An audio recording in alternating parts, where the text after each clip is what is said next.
Hi అండి, welcome back to మా రుచులు మీ ఇంట్లో. ఈరోజు నేను మీకు ములక్కాయ కోడిగుడ్లు పులుసుని ఏ విధంగా తయారు చేయాలో చూపించబోతున్నానండి. ఇప్పుడు ఈ కూరని ఎలా తయారు చేసుకోవాలో చూపిస్తానండి. పదండి వీడియోలోకి వెళ్ళిపోదాం. ములక్కాయ కోడిగుడ్లు పులుసు తయారు చేసుకోవడానికి కావాల్సిన ఇంగ్రీడియంట్స్ అండి. నేను 3 ములక్కాయలని ఈ విధంగా కట్ చేసుకుని పెట్టుకున్నాను. 5 కోడిగుడ్లు తీసుకోవాలండి. వీటిని ఉడికించుకుని తొక్క ఒలుచుకుని పెట్టుకున్నానండి. కోడిగుడ్లు ఈ విధంగా ఘాట్లు పెట్టుకోవాలండి. మొత్తం గుడ్లన్నిటికి ఇలా పెట్టుకోవడం వల్ల పులుసు, ఉప్పు, కారం, పులుపు గుడ్లు లోపలికి వెళ్ళి చాలా టేస్ట్గా ఉంటాయి. ఒక 5 పచ్చిమిర్చిని చీరుకుని పెట్టుకున్నానండి. ఒక 2 ఉల్లిపాయలు, మీడియం సైజు ఉల్లిపాయలు కట్ చేసుకుని పెట్టుకోవాలి. ఒక పెద్ద టమాటాని ముక్కల కింద కట్ చేసుకుని పెట్టుకోవాలి. నిమ్మకాయ సైజ్ అంత చింతపండుని ఇలా నానబెట్టుకోవాలండి. ఇప్పుడు ములక్కాయ కోడిగుడ్ల కూర ఎలా తయారు చేసుకోవాలో చూపిస్తాను. పదని వీడియోలోకి వెళ్ళిపోదాం. ములక్కాయ కోడిగుడ్లు పులుసు తయారు చేసుకోవడానికి స్టవ్ ఆన్ చేసుకొని ఒక బాండిని పెట్టుకున్నానండి. దీంట్లో ఇప్పుడు 2 టేబుల్ స్పూన్ ఆయిల్ వేసుకోవాలి. ఒక 1/2 టీ స్పూన్ పసుపు వేసుకోవాలి. ఆయిల్ అయితే కాగిందండి. ఇప్పుడు దీంట్లో కోడిగుడ్లు వేసి వేయించుకోవాలి.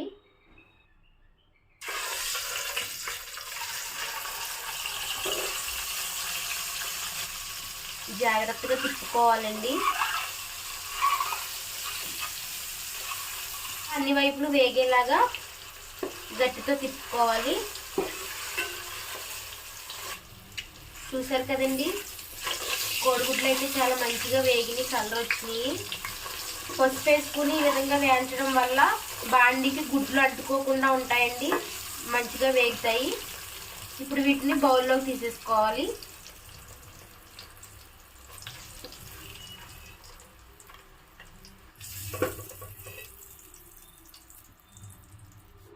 ఇప్పుడు ఇదే ఆయిల్లో ఉల్లిపాయ ముక్కలు, పచ్చిమిరకాయ ముక్కలు వేసుకుని వేయించుకోవాలండి.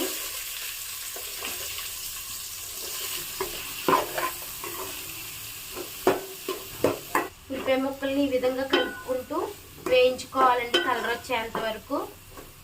ఉల్లిపాయలు అయితే వేగాయి. ఇప్పుడు దీంట్లో కట్ చేసుకుని పెట్టుకున్న ములక్కాయ ముక్కలు వేసుకోవాలి. వీటిని కూడా మొత్తం కలుపుకొని మగ్గించాలి. దీనిపైన ప్లేట్ మూత వేసుకుని మగ్గించుకోవాలి. ములక్కాయలు ఎంతవరకు మగ్గినాయో చూద్దామండి.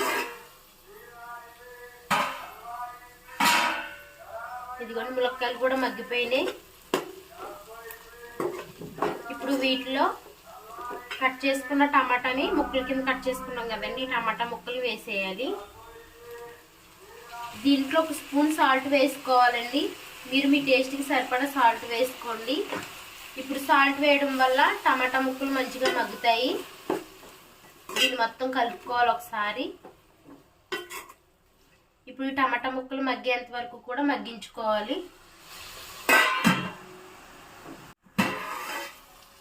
టమాటా ముక్కలు కూడా చాలా బాగా మగ్గినాయండి.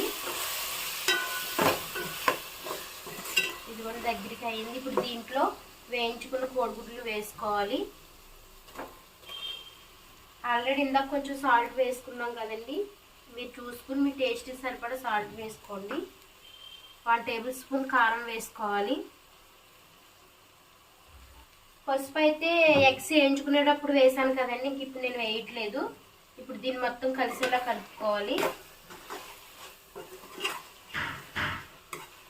మొత్తం కలుపుకుని ఇప్పుడు దీంట్లో కొంచెం కరివేపాకు వేసుకోవాలి. ఇప్పుడు మొత్తం కలుపుకున్న తర్వాత కొంచెం వాటర్ని వేసుకోవాలండి. కొన్ని అయితే చాలు, ఎందుకంటే కొంచెం ములక్కాయ ముక్కలు ఏమన్నా పచ్చిగా ఉంటే కనుక ఉడుకుతుందని చెప్పేసి కొంచెం వేసాను. ఇప్పుడు దీన్ని ఒక 2 మినిట్స్ ఉడికించి దీంట్లో పులుసు పోసుకుందాం. అప్పుడు చూడండి, కర్రీ అయితే దగ్గరికి అయిపోయింది. మనం పోసిన వాటర్ కూడా దగ్గరికి అయింది. ఇప్పుడు దీంట్లో పులుసు పోసుకోవాలి. ఇదిగో నానబెట్టుకుని చింతపండుని ఈ విధంగా పులుసు తీసుకున్నాను. ఇప్పుడు దీన్ని పోసుకోవాలి.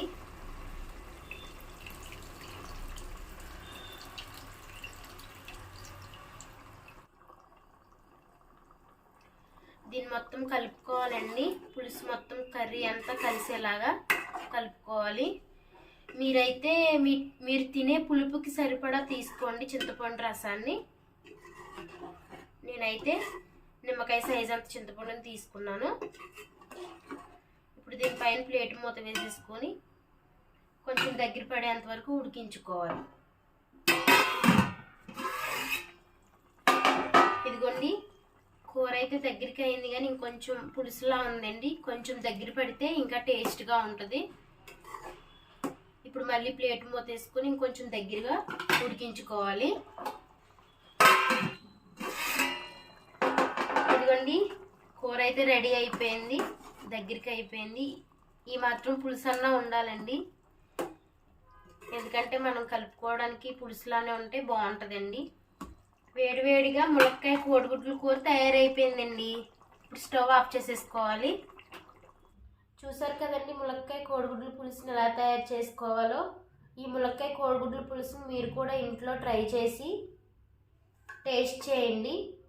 ఈ రెసిపీ మీకు నచ్చినట్లయితే లైక్ చేయండి, షేర్ చేయండి. మా ఛానల్ కొత్తవారు చూస్తున్నట్లయితే సబ్స్క్రైబ్ చేసుకోండి, సపోర్ట్ చేయండి. థ్యాంక్ యూ అండి.